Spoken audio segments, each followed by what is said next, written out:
गुमुड़ा अंतर्झोली आश्रम परिसर में दिव्य दर्शन संघर शाखा कर्मकर्ता स्वतंत्र सम्मेलन अनुष्ठित संध्या अधिवेशन में नूतन पुस्तकर उन्मोचन कले डॉक्टर चंद्रध्वज पंडा। रायगढ़ जिला गुमुड़ा दिव्य दर्शन संघर अंतर्झोली आश्रम परिसर में शनिवार पूज्य सद्गुरु श्री अर्जुन प्रतिष्ठित केंद्रीय कमिटी पक्षर अंतर्झोली दिव्य दर्शन आश्रम परिसर में संघर विभिन्न शाखा कर्मकर्ता मानू नहीं एक स्वतंत्र सम्मेलन अनुष्ठित हो जाए। कार्यक्रम 14 और 15 तारीख 2 दिन धरी जारी रही। संघर ओडिशा तथा ओडिशा बाहर विभिन्न शाखार 200 रु ऊर्ध्व भाई भौणी माने जोग देथिले एवं संघर पूज्य सभापति उपसभापति संपादक कोषाध्यक्ष समेत अन्य समस्त केंद्रीय कमिटीर पूज्य सदस्य माने गण योगदान करी कार्यक्रम को परिचालन करथिले। विभिन्न शाखार कर्मकर्ता मान मध्य सरकार नियम प्रकार शाखा गुड़िकर रजिस्टरभुक्त करी सुचारू रूपे कार्य संपादन करने एवं आदर्श जीवन शैली बंचिबा सह दिव्य दर्शनर मौलिक विचारधारा को मानव समाज प्रचार प्रसार करने दिगरे पुंखानुपुंख आलोचना होता। यह कार्यक्रम 2 दिन धरी चली। तेबे शनिवार संध्या अधिवेशन समय एठारे सभापति रवींद्रनाथ भाई द्वारा रचित इंग्राजी पुस्तक सनातन धर्म को गुणुपुर जीआईटी यूनिवर्सिटी संपादक पूज्य चंद्रध्वज पंडा महोदय योगदान करी उन्मोचन करथिले। ए हेउची से दृश्य एवं संघ द्वारा प्रकाशित गुरुदेव मुख निसृत बाणी अमृत बिंदुर चक्षुहीन भाई भौणी माने पढ़ी पारिबा उद्देश्य ब्रेली अक्षर प्रकाशित पुस्तक को सभापति रवींद्रनाथ भाई उन्मोचन करथिले। पर दिव्य दर्शन भावे विचार सनातन धर्म विषय उपसभापति पूज्य विश्वनाथ भाई सत्संग जरिया आलोचना करते। यही सत्संग कार्यक्रम में पाखापाखि 500 रु ऊर्ध्व सर्वसाधारण भाई भौणी मैंने योगदान करते। शांति पाठ पर समस्त उपस्थित रही एवं एक सत्संग कार्यक्रम एठारे अनुष्ठित होइतिबार देखा मिलता। सनातन धर्मर यही बहिर उन्मोचन करिया परे डॉक्टर चंद्रध्वज पंडा यही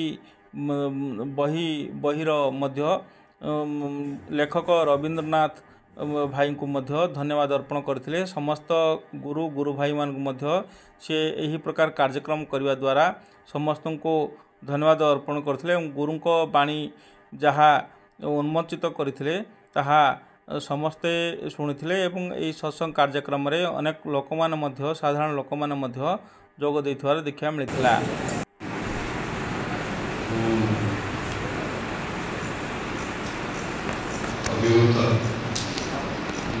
शुभ सन्धार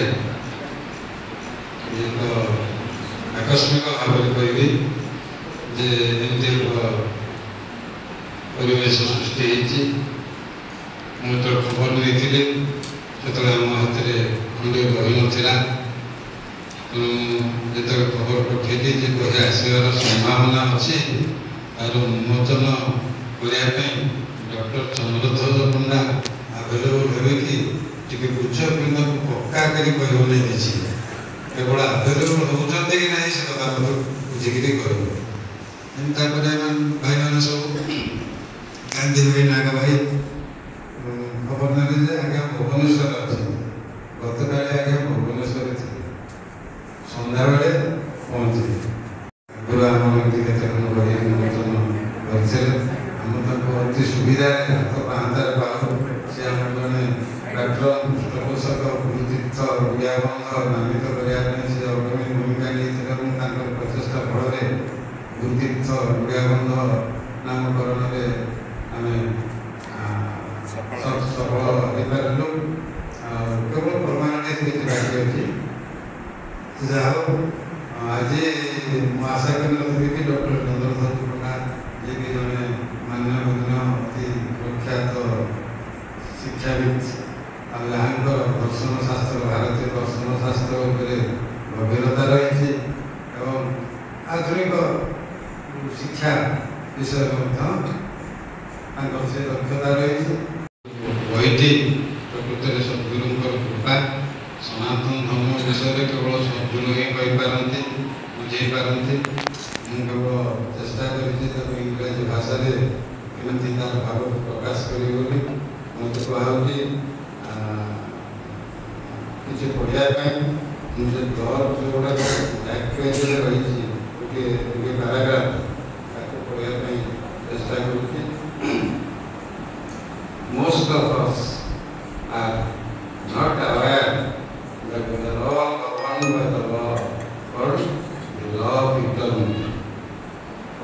challenges, internal and external, are caused and conditioned by this law.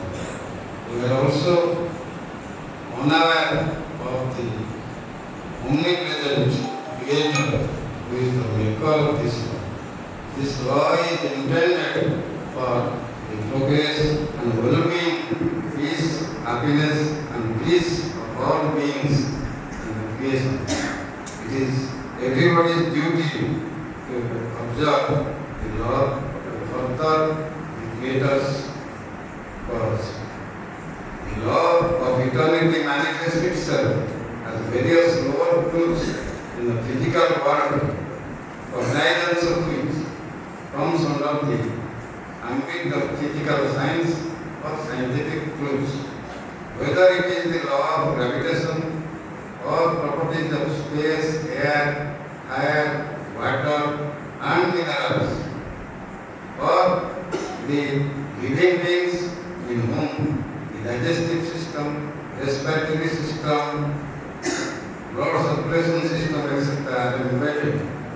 All the manifestations of the law.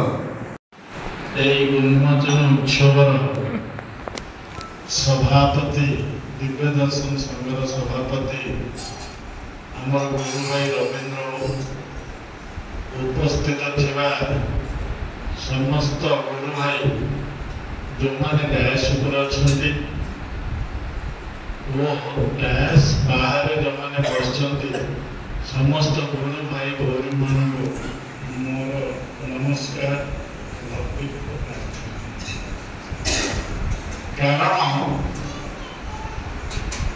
ଗୋଟିଏ କଥା କହିବାକୁ ମୁଁ ଚାହେଁ, ଯେଉଁଟାକୁ ମୁଁ ସଭାପତି କହୁଥିଲି, ହୃଦୟରେ ଭାବ ନ ଆସିଲେ କୌଣସି କାମ ଆମେ କରିପାରିବା ନାହିଁ। ଦେଖନ୍ତୁ,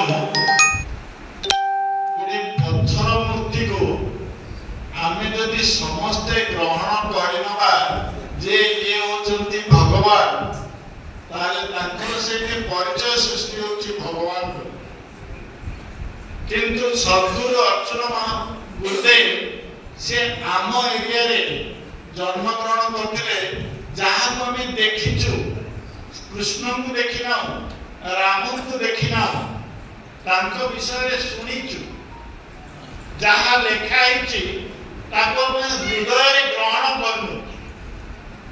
କିନ୍ତୁ ପ୍ରକୃତରେ ସଦ୍ଗୁରୁ ଅର୍ଜୁନ ଏଇଠି ଜନ୍ମଗ୍ରହଣ କରି ଆମକୁ ଯେଉଁ ସର୍ବାତ୍ମା ବା ସଂଚିତା କରିବା ପାଇଁ ସୁଯୋଗ ଦେଇଛନ୍ତି, ଆଣ୍ଡ ଆପଣମାନେ ତାକୁ ତାଙ୍କର ଭାବଟାକୁ ଜଗତରେ ପ୍ରଚାର କରିବା ପାଇଁ ପ୍ରସ୍ତୁତ ହେଉଛନ୍ତି।